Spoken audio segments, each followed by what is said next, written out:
Originally, I was just going to write about one aspect of the Diddy case that I thought was interesting, which was his relationship with the supermodel Naomi Campbell, mainly because I had sort of gone down this avenue of research with respect to my work on Jeffrey Epstein that I hadn't published yet, involving her and Epstein. And so I thought it would be interesting to explore how she sort of intersects both worlds. But then, in doing that, kind of realized there were more intersections to be had. Including the current president, among other figures, Ron Burkle being another one. So it seemed worth exploring at least that broader network. And, a lot of the people, oligarch figures that pop up in my book, the Bronfman family, for example, had an outsized influence on the record industry and on hip hop. What started as a dive into Diddy's lavish world quickly spiraled into a mind-blowing revelation. Behind his empire of fame and wealth lies a sinister network of power players, from hip-hop moguls to billionaires and even Washington insiders. The first clue? Naomi Campbell. Her connections to both Diddy and the infamous Jeffrey Epstein became the key that unlocked a web of corruption and influence, leading far beyond the realm of celebrity gossip. Whitney Webb, the investigative journalist who uncovered this web, was originally only interested in Diddy and Naomi's ties. But then the same names kept emerging, Webb explains. Burkle, the Bronfmans, figures who weren't just entrenched in the music industry, but were connected to much darker circles. The Bronfman family, once thought to be simply music moguls, are now revealed to have deep ties to Epstein's secretive world of exploitation and power. As the story unravels, one thing becomes clear. Diddy's fall wasn't a random scandal. It's the opening of a Pandora's box that exposes the true nature of power, corruption, and manipulation in the world of fame. The question now is, who else is hiding in the shadows of this dangerous world? We will now bring you more clips from Whitney Webb's interview as she reveals everything you need to know about this explosive story. As you watch, don't forget to like, subscribe, and turn on notifications for more in-depth content. Thanks for tuning in. Enjoy the video. The interest in the Diddy case was similar to my interest in the Epstein case initially, in that, the way the media narrative is about these cases is sort of, very focused on either Diddy or Epstein, and like they were the mastermind of all of this stuff. And these people never exist in a vacuum. They tend to have significant moneyed benefactors that somehow evade persecution or even investigation. That's very obvious in the Epstein case, but I think it's also pretty true as it relates to, the Diddy case as well. And he learned this behavior that he's now, in prison for and awaiting trial for from, various other figures that have somehow evaded the kind of charges that now face Diddy. And why is that? So the series is meant to sort of explore that, and also, how this broader, I guess, oligarch network that also has a lot of ties to the Epstein situation sort of pop up in the record industry with direct connections to Bad Boy Records and Bad Boy Entertainment, and some of these other business ventures of Sean Combs. But as I understand it, he's already had aspects of the legal process have already advanced, and I think his trial is due to start in May. He stands accused of operating what's been called by AP, an empire of sex crimes, sex and human trafficking. A lot of similarities in the charges in some ways to the Epstein and also Ghislaine Maxwell cases. But what's interesting, though, is that, whereas with Epstein and Maxwell, it was sort of the FBI and SDNY leading, the Diddy case has had a lot of involvement from the Department of Homeland Security, which is kind of unusual, it seems. So Clive Davis in particular is the person that is really credited with allowing Bad Boy Records to be a success, because, they really wanted to have been successful if they didn't enter into that very early distribution and promo deal with Clive Davis's Arista Records, when they were created. And this is also true of, his mentor, Andre Harrell at Uptown Records. Uptown Records wanted to have been successful if it wasn't for their distribution deal with MCA, for example, which is now Universal Studios. I think the same is true for Russell Simmons' label Def Jam, but I think in their case it was CBS Records, which is also related to sort of the Clive Davis story. Clive Davis was, at sort of the at a major post within the CBS recording subsidiaries. he got involved in this major payola scandal, which is basically, generally payola is when there's bribery to get, singles of a particular artist or a particular label played more on certain stations, which is illegal. But in the case of Clive Davis, it was payola basically tied to a heroin ring, and his top assistant, his main aide, was known for sort of being a fixer at the label and supplying, these stations they were, allegedly bribing, and also just other people, artists, under the label and whatever, with drugs, with prostitutes, with all sorts of things. Clive Davis arguably evaded charges for that. He got let go of CBS. Why it was kind of hot. The investigation, arguably because they didn't want any of the scandal beyond the payola aspect to come back and bite the company in the butt, basically. And it was that heroin ring, by the way, was tied to organized crime interests. Mainly, I believe the Genovese crime family, which had kind of a long and storied history in the music industry through Roulette Records and figures like Morris Levy, who, for example, funded the first hip hop label, Sugar Hill. And so, there's basically been this unorganized crime effort to dominate those particular labels for some time.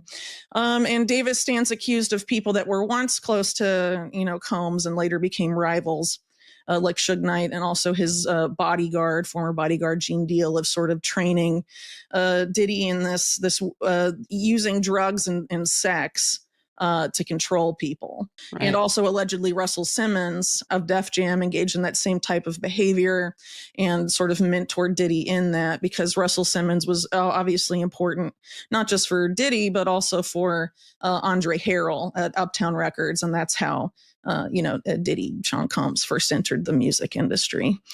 And Russell Simmons is interesting for a few reasons.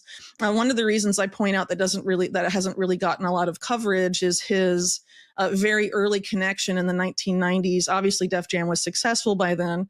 He became very involved with this guy who later became a famous Hollywood director named Brett Ratner, who, along with Simmons, has been accused of committing sex crimes. And so now Simmons is in Indonesia evading charges, and Ratner immigrated to Israel to avoid lawsuits related to sex assault. They're both accused separately and accused of engaging in that type of activity together. And Ratner's kind of an interesting figure, at least in recent years, because he teamed up with Steve Mnuchin's Hollywood studio to create, through his company he created with the Australian billionaire James Packer, Rat Pack Entertainment. James Packer is a major focus of the Netanyahu corruption trial currently. A lot of that is, kind of mentioned in the piece, but there's a lot there to pick on.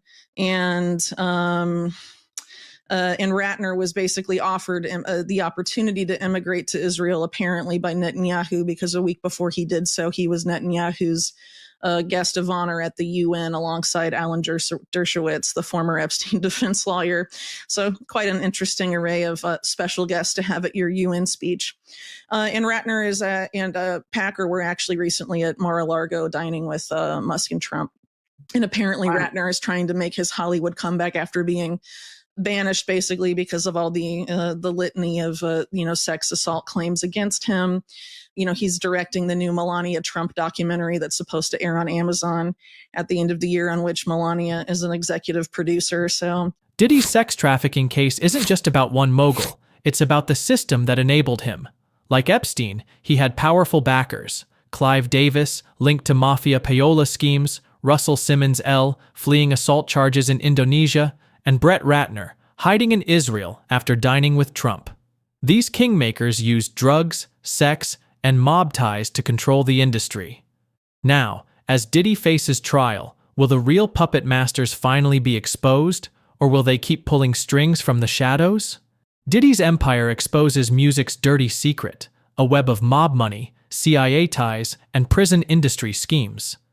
Brett Ratner's Lansky-linked mentor Al Malnick perfected money laundering for the underworld, while MCA's mob CIA connections were buried by Reagan. Whistleblowers claim labels deliberately promoted violent rap to fuel Clinton's prison boom, with private prison giant GEO Group cashing in. This isn't a conspiracy. It's how the game was rigged. The real story? The system protecting these players never collapsed, it just went corporate. Let's watch more clips from the interview. And then oddly, around the same time, James Packer buys this property neighboring Mar-a-Lago in Florida that had previously been reserved for like the Secret Service and close friends of the Trump family. So interesting that a major figure in the Netanyahu corruption trial, who became Netanyahu's neighbor, and that's part of what the charge is about, is now kind of repeating the same thing. And one of the reasons I think Brett Ratner is really interesting and his team up with Russell Simmons is interesting is because Brett Ratner is very much involved with sort of the heir to Mayor Lansky, Al Malnick, who's this Miami businessman who's basically credited, by mainstream media too, as inventing this way for Lansky and sort of other mobster bank figures like Tibor Rosenbaum, developing these ways to sort of launder money for organized crime from illicit into legitimate ventures, and created these banks in the Bahamas and all of that to do so. And Ratner is their adopted son and adopted father. They're like very, very, very close. They have a lot of weird ties also, the two of them, to Michael Jackson's final years. And according to Jackson, an attempt to sort of take away his stake in the Beatles music catalog, and a lot of really weird industry stuff there. But basically the ties to organized crime are pretty extensive. Brett Ratner claims to have been walked home from school and middle school personally by Lansky. Doesn't really make a lot of sense, but that's his claim, and his ties to Al Malnick are kind of significant. So, in looking at a lot of these figures, there seem to be a lot of organized crime ties. And honestly, and I try and make this pretty clear in my book as well, organized crime, despite the public perception that's been developed, did not magically disappear in the 60s and the 70s and 80s. Arguably, it went in, the organized crime figures rebranded as philanthropists and as multinational corporations and as oligarchs. And because of this system that was developed allegedly by Malnick, but also others, they're able to sort of launder money from illicit into these legitimate ventures. And so that illicit money pumps up these legitimate ventures and allows them to become hugely successful and dominate their respective industries, among other things, or buy out competitors and consolidate. And because of, a lot of the legislation that was passed in the Reagan, Bush, and Clinton eras, and so on, industry consolidation was allowed to progress to points that were previously unthinkable in the United States, creating, basically quasi semi-monopolies in a lot of our industries to the benefit of a relatively small clique of oligarchs who dominate the country now. A lot of the biggest media companies that were doing this, sort of have a lot of connections to the same organized crime and really intelligence linked network. And this is typified by MCA, but also Warner Brothers is very involved. So as I noted in the piece, the longtime head of Warner Brothers, Steve Ross, built up his company that later acquired Warner Brothers when it was struggling with, Abner Zwillman and some other figures of, New York organized crime. And, around the time, all of this was going on, he was on Robert Maxwell's yacht, and he was yucking it up with a lot of other organized crime intelligence linked figures, of which Maxwell was one. But of course, MCA is probably the most notorious in this regard as well. Lou Wasserman, for example, their most famous and storied executive, very intimately connected to mobsters like Mo Dalitz and Sam Cohen. The Department of Justice was investigating MCA for its organized crime ties, but because MCA was so essential to the political rise of Ronald Reagan, the Reagan administration quashed the DOJ investigation into MCA's ties to organized crime, which are very extensive. And also MCA had considerable ties to the CIA, which the CIA still refuses to release any information on at all, even that going back to the 60s, 70s, and 80s. And what's interesting here, and what I sort of note in the piece, is that there's allegations from a couple sources that beginning in 1991, there were efforts within the music industry to culturally engineer hip hop to promote violence for the purpose of benefiting private prison corporations.